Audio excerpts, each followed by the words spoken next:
결제날이고 돈 없고 일 맞춰야 되는데 또 이놈은 속색이고 회사는 안 나오고 이 문제 어떻게 해야 되지? 이러지 마시고요. 정주영 선생님이 그러셨어요. 자기의 최고 기쁨은 아침마다 일어나면 해결할 문제가 있다. 최고 기쁨. 똑같은 문제를 갖고 스트레스 받고 해결하는 분위기가 있는가 하면 똑같은 문제를 갖고 기쁨이라고 표현하는데 그건 내 마음가짐. 결과는 크게 변하지가 않아요. 실제. 여러분도 그렇게 해보세요. 굉장히 뿌듯해질 거예요. 여기서 이 박동규 교수가 한 말이 우리 아버지와의 관계입니다. 아버지와의 관계를 얘기하는데 여기 순환이래라는 그 소설이에요. 여기서 다 하시는 내용인데 이런 겁니다. 아버지는 지명 가가지고 팔을 잃고요. 아들은 6.25 덕분에 다리를 잃고 이런 순환을 당했던 두 부자가 외나무 다리를 건널 때 딱 마주칩니다. 그래서 아버지가 아들을 얻죠. 그리고 넘어가요. 승계의 과정에 우리 후계자와 창업자분의 관계가 전 이랬으면 좋겠어요. 여러분의 아버지와의 관계가, 여러분의 어르신과의 관계가. 저희가 이제 현장에서 하다 보면 우리 후계자분을 만나면 후계자분들이 제일 많이 하는 게 뭔지 아세요? 이렇게 여러분들이랑 이제 만약에 현장에서 어떤 프로젝트 때문에 저희가 그거 다 아버지가 결정하셔야 돼요. 저는 힘이 없어요. 그 아버지가 결정하시는 거예요. 제일 많이 듣는 소리가 사실 저는 이 소리를 제일 많이 들어요. 네. 근데 조만간에 여러분이 하셔야 됩니다. 그래서 승계 과정에서 가장 중요한 거는 여러분이 해보고 싶다라는 생각을 하셔야 돼요. 이 생각을 하는 방법은 하나가 있습니다. 스스로 하시면 돼요. 다른 방법이 있는 것도 아니고요. 넘어가고. 요 장은 제가 일부러 좀 오늘 하다가 딱딱할 것 같아가지고 넣었는데요. 저 캐리커처가 접니다. 비슷해 보이시나요? 저희 회사에서 이렇게 만화책도 낸대요, 나중에. 그래서 캐리커처가 저예요. 그리고 밑에는 저보다 딱 20살 위이신 저희 회사 고문님이세요.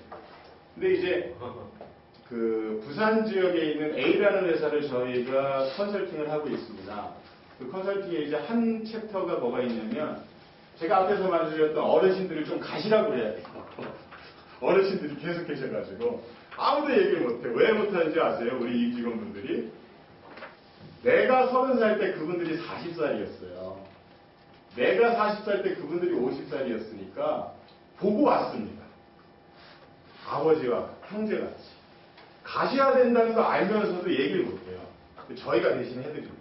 그거 어떻게 했냐면 사실 모든 비즈니스의 네트워킹도 그렇고요. 우리 스마트한 생각도 그렇고요. 30, 40대가 가장 핵심이에요.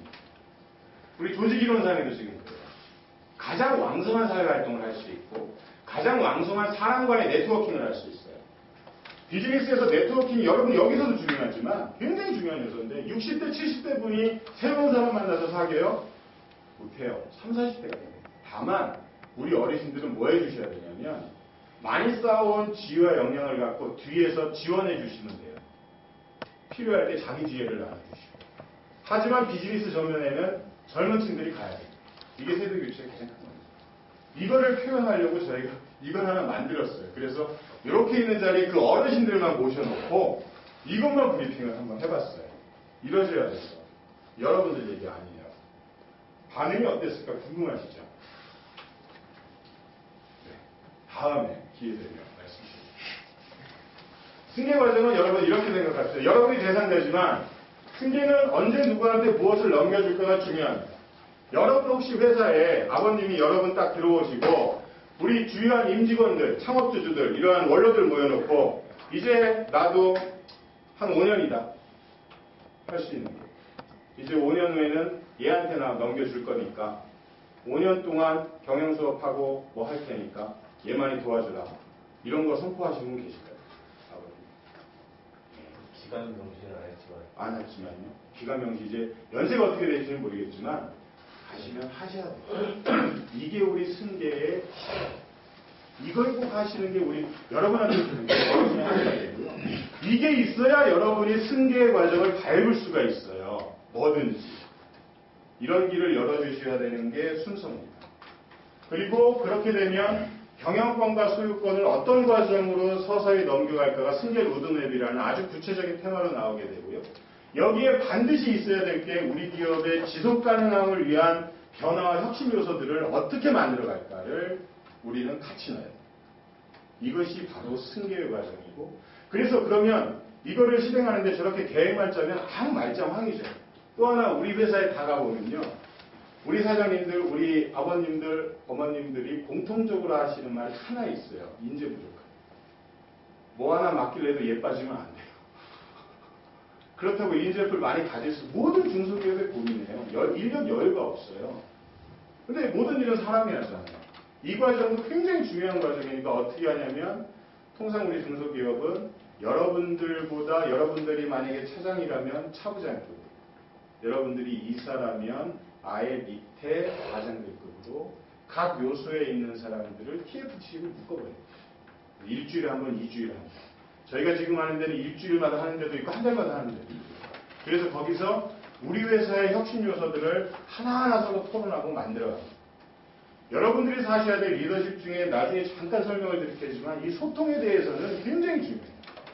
여러분들이 향후 발휘하셔야 될 오너십은 카리스마가 아니고요. 내가 이렇게 하니까 따라와 이게 아닙니다. 이전에는 그게 돼요. 왜냐하면 우리 비즈니스 구조가 어땠어요? 저들이 만들면 우리가 밑에서 잘 만들어줘서 납품하면 이게 성공하는 비즈니스예요.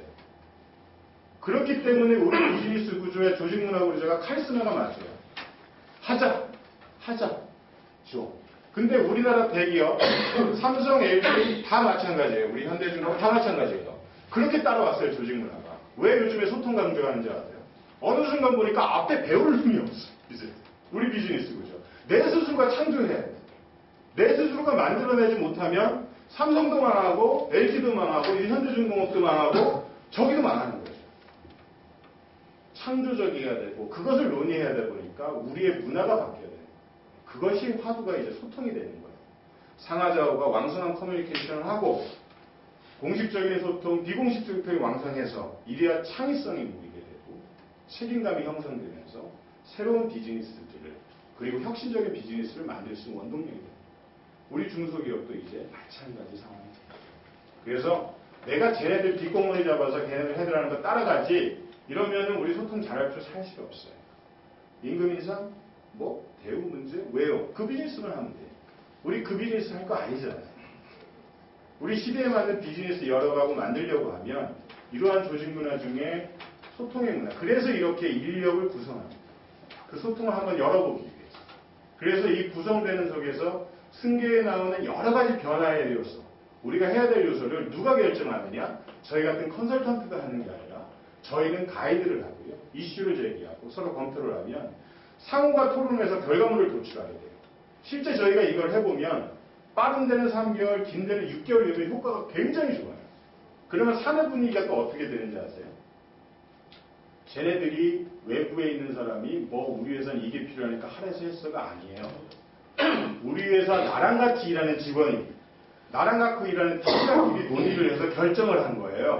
이 안을 우리 어르신들이 받아들인 것도 바뀌어요. 왜? 우리 애들이 결정을 했거든요. 우리 애들이. 그리고 책임감도 달라지고 옆에 소통하는 방법도 달라져요. 여러분이 이제 후계자로 살아가는 과정에서 한 분에 신경 써야 될 게, 꼭 신경 쓰셔야 될 게 이러한 커뮤니케이션 방법이에요. 어떻게 커뮤니케이션을 할 건지. 그리고 그런 커뮤니케이션을 통해서 의사결정을 하게 만드시면 돼요. 나중에 이제 좀 더 조직 문화 할 때는 의사결정을 여러분들이 골사면에 마시고요. 이런 거 있거든요. 여러분들이 만약에 어떤 제가 이제 하는 기업에 가면 후계자분이 저기 같아요. 이렇게 상담사. 이 후계자분이 외곽에 있다 오셨어요. 외곽에 있다 오셨으니까 생산부가 막 몰려와서 막 하소연 비슷한 걸 합니다. 소원술이죠. 이렇게. 이쪽 부서는 또 이쪽 부서대로 얘기해요. 이제 중재를 해야 되는 거예요. 후계자가. 이걸 풀어야만 우리 회사가 잘 되고 잘 될 것 같으니까 중재를 하려고 나서요. 저희가 뭐라고 중재하지 말라고 그래요. 당신은 중재하지 말고 그냥 심판만 해보라고. 둘이 링에 붙여놔보라고. 그냥. 서로 얘기할게요. 그걸 당신 듣고 있으라고. 저희가 TFT 만들면 어떤 방법론을 쓰냐면 일부러 회사 사람들을 홀수로 만들거든요. 이게 이제 매주 하는 데는 7명을 만들어요. 7명을 왜 만드냐면 의사결정이 합의가 안 될 수도 있습니다. 어떠한 것이든 이해관계들이 있기 때문에 다수결로 합시다. 다만 그 다수결에는 우리 서로가 따릅시다라는 문화를 한번 정해봅시다. 이 기업에 한 번도 없던 문화예요. 성공했어요. 의외로. 다수결 간 적 거의 없어요. 이래요. 어떻게 되냐면 여러분들이 후계자로서 하나의 좋은 인상, 여러 사람들의 상관을 들어주고 하는 순간 하나 조심하셔야 돼요. 이거는 현장의 얘기입니다. 우리 직원들이요, 엄마 아빠 졸듯이 여러분 졸라요. 내 얘기 좀 들어달라고. 쟤 때문에 죽겠다고. 그럼 저쪽에서 졸라요. 다 들어주시면 잘하는 소통 절대 아니고요. 링에서 붙이세요. 서로 얘기해서 결론내요. 끝장 풀어낼 거야. 다만 그 모든 걸 존중해준다. 의외로 잘. 이게 어떻게 보면 우리 문화에는 아직 소통이라는 문화가 생소해서 그래요. 서로 치열하게 토의하고 결론 낸 거 딱 따르면 간단한 문제인데 이 자체가 그냥 우리 어르신들이 정의 문화, 인정의 문화, 이해의 문화, 4분의 8촌의 문화 이렇게.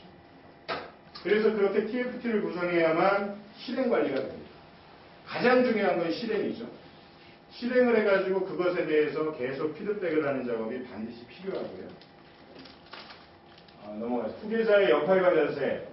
가장 여기서 꼭 하나 말씀드리고 싶은 거는 제가 여러분한테 1차 과제는 아주 심플한 걸 드릴 테지만 외부 시각에서 내부를 보는 힘은 꼭 가지시기 바라요. 여러분들이 좀 더 친해지면 내 회사를 네가 한번 컨설팅을 해줘봐라. 뭐가 부족한지. 한번 그런 관계가 여러분 되셨으면 좋겠어요. 외부에서 우리 회사를 꼭 보는 힘을 주시기 바랍니다. 장수기업이 위대한 기업인데 이 장수기업의 위대한 기업의 4가지 특성이 있는데요. 이거는 이제 차차 저랑 나중에 만나서 좀 더 구체적으로 얘기하기로 하고 오늘은 리더십과 비전 부분에 대해서만 간략히 잡고 넘어가겠습니다. 제 얘기가 아니고요. 여러분들이 세상 살면서 기업 경영하시면 우리 중소기업 경영하시면 꼭 보내드리고 싶은 책이 있다면 그 독일의 헬반 지문 교수가 쓴 히든 챔피언이라는 유명한 책이 있습니다. 보시고요. 그 다음에 요 책이 나온 건 짐 콜린스가 쓴 경영 전략이라는 책이 나오는데요. 여러분 경영 전략에는 책 한번 기회 되시면 참조해주세요. 아마 그 두 책만큼은 여러분이 어떤 고민을 할 때 꼽아보는 열어보는 책이 충분히 될 수 있을 겁니다. 거기에 나오는 건데 리더십은 전 직원이 공유하고 실천하고 명확하고 압도적인 비전을 촉진한다. 가장 중요한 게 공유하고 실천하는 거죠. 그래서 리더십의 치료서를 얘기를 합니다. 300단위가 뭐냐면요. 조직, 우리 회사가 이렇게 저희가 회사를 가보면 은근히 사장님, 회장님 말투를 직원들이 많이 따라하는 회사 있어요. 우리 회사 그런 거 못 느끼세요, 혹시? 굉장히 좋은 회사입니다. 케네디가 대통령이 딱 되고 나서 백악관 직원들이 케네디 스타일대로 말이에요. 딱딱 끊어가지고. 뭐냐 하면 그분이 솔직하고 거짓이 없어서 그분을 배우게 되는 거예요. 존경합니다. 존경하다 보면 그분의 행동을 따라하게 돼요. 말투를 따라하게 돼요. 진짜로. 단호함이라는 건 의사결정을 해야 된다는 건데 나중에 저랑 9회차 때 되면 제가 이 의사결정 방법을 어떻게 합의에 이행하느냐를 좀 구체적인 사례로 말씀을 드릴 겁니다. 의사결정을 해야 되지만 가급적이면 여러분 의사결정 많이 하지 말려고 그러시고 여러분의 의사결정을 우리 조직한테 넘기는 방법을 많이 좀 고민해 보시면 아주 좋을 거예요. 집중력, 대인관계도 마찬가지죠. 의사소통, 진취성 이런 표현들이 있는데 그 두 가지 부분에서 보면 여기서 이제 의사소통에서 보면 대인관계랑 이렇게 묶어서 보면 여러분들이 어떠한 자세로 우리 승계 과정을 밟느냐에 따라 가지고 우리 조직의 의사소통 문화가 굉장히 바뀌어요. 이게 여러분이 이제 이렇게 A형 모델, B형 모델, C형 모델로 여러분이 실천하시다 보면 우리 조직의 의사소통 문화가 실제 굉장히 빠르게 바뀌거든요. 쉽게 바뀌기도 하고. 우리 나중에 하기로 해요. 이 전체적으로. 그리고 이러한 요소들이 중요한 거는 내 개인 특성과 연결이 되거든요. 내 캐릭터로. 그래서 이거를 어떻게 실천을 하냐면 이걸 쭉 써놓고 매일 이틀에 한 번씩 내가 어땠 날을 계속 한번 체크해봐서 한 2달 하고 나면 여러분 리더십의 스펙이 잡히고